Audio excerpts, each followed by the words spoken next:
Hello, welcome back to Everyman Prepping.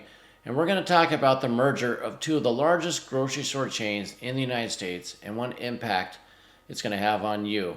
I'm going to go over a quick article and then we're going to give you my thoughts on the situation, what's happening, and the impact. But first, we're talking about Kroger and Albertsons. Kroger has about 2,700 stores in 35 states. And then Albertsons has 2,200 stores in 34 states. Combined, if this merger goes through, I should probably say when, because I think it definitely will. It'll be over 5,000 stores across the United States, over 200 billion in revenue. 200 billion. It's being touted to compete with Amazon and Walmart. We're going to talk about if that's really what it's for or not. But it's going to have huge implications for not only food availability, food choice, food shortages, pricing, and on workers. Because you know what, that kind of merger, there's going to be layoffs and closing, and you'll see the areas that will affect you here in a minute. First, I want to thank you everybody for your support, for subscribing. If you have done so, if not, please do consider doing so. Ring that bell, and everybody, if you enjoy this, please hit that like button and share this with your friends and family. Let them know what's going on. And next, I want to talk about what brands are included in this. So it's not just Kroger's and Albertsons. Let's see what they own, because you're going to be amazed at the number of grocery stores that'll be owned by one entity. So for Kroger, I'm going to read off a list here.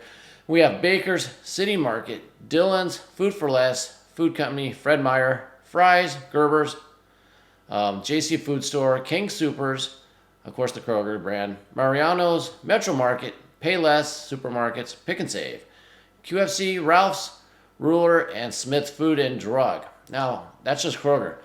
So let's hit Albertsons.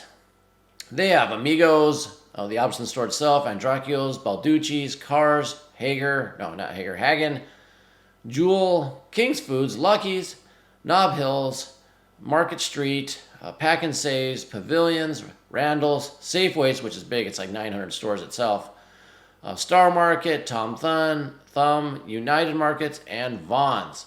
So as you can see, that's a ton of stores. And if you have any of those around you, then be ready for this to affect you. In fact, let's check out the article here that I'm talking about. And we can see here that Kroger's and Albertsons would likely shutter stores as part of its planned merger. Let's go through this really quickly here. It's a $25 billion merger between the two stores. And of course, they're going to overlap in many regions, which I said is going to impact people when they get laid off or fired. Let's see, the major areas of overlap are Washington, D.C., Chicago, Los Angeles, Houston, Albuquerque, Seattle, Portland, in Portland, Oregon, and some other places. So that's where they overlap. What's going to happen when they overlap? Well, let's look at this map. If they overlap, there's going to be closings. As it says down here, they're going to sell up to 650 stores. I don't know who's buying them. If you're going to make the largest food chain out there, who's going to be buying it really, right? Might sell a few. And it says in many locations there's a Kroger's right across the street from an Albertsons, or a Vaughn's from a Safeway or whatever. So yeah, they're going to close a lot of stores. And let's go back to the map. So the blue dots are Kroger's, yellow dots are Albertsons. And you can see where there's overlap here. You got some from the Washington, D.C. area, the Chicago area, Houston, looks like, middle of Texas. I don't know where that is, right over here. And then you got New Mexico, Arizona, Colorado has a lot of overlap.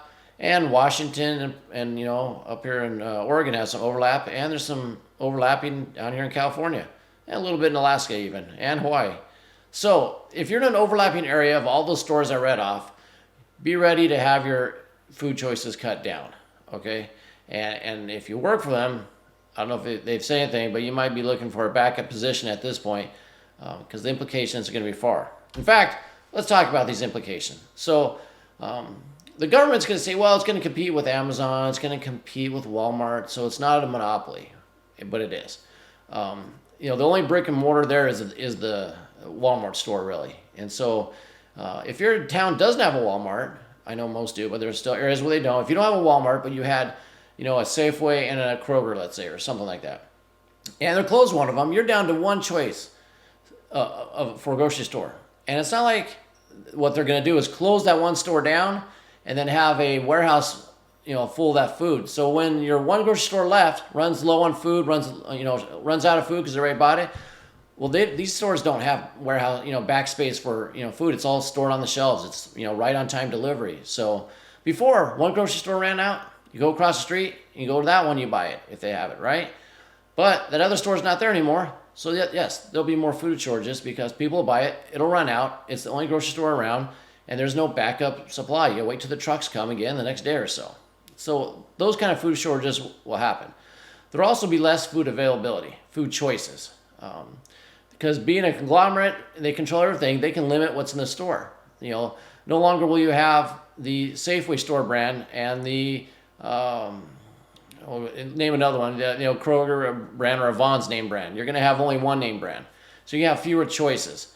And I think the government likes this. If there's one major grocery store chain in the United States that people have to go to, they can control what people see, what they buy, the type of food, its availability.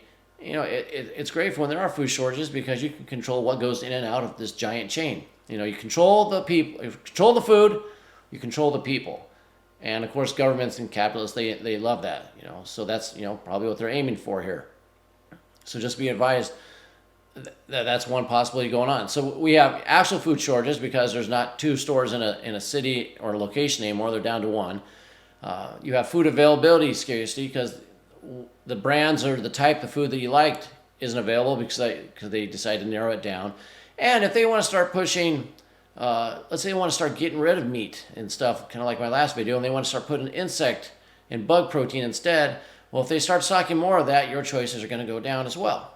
And then they'll tout this as, oh, it's big, we're going to lower prices. I don't think so. With inflation, I think they're going to raise prices because you have nowhere else to go. So then we come into an economic shortage, which means there's food on the shelf. You see it there. But the price is so high economically, you either don't want to or you can't buy it. So it's a shortage in that means. I think that's going to happen as well. So you have to be aware of that. So how do we combat all this? What do we do?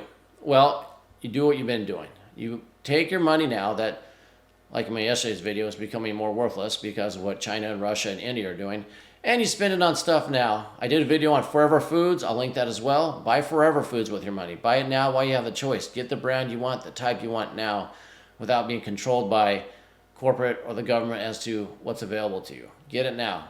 I had some comments on the last video of a gentleman that he bought 1,000 bars of soap back in 2008 when he thought it was going to be a problem back then. Soap doesn't go bad, lasts forever, and he had a great price, so he bought 1,000 bars worth. And you can do that with other products as well. I did the Forever Food video. Get some of that, like I said earlier. So take your money now. Find things that last forever. At least that's what I would do. I said, not a financial advisor here, what to do with your money, but take your money now. Buy what things will last forever before they close your store down, reduce availability, jack the prices up so you're economically short, and store as you can. That's about what we can do now to plan for this giant merger going through, which I know is going to hit next year. Soon the holidays are over, they're going to bring it up and they're going to push it through, and you're going to start to see this affecting the local food supply. So that's all I have for now. Enjoy the holidays coming up, coming right around the corner. If you're in the cold area in this Arctic blast going on, stay warm, stay inside, stay healthy. Until next time, keep your ear to the ground and head on a swivel.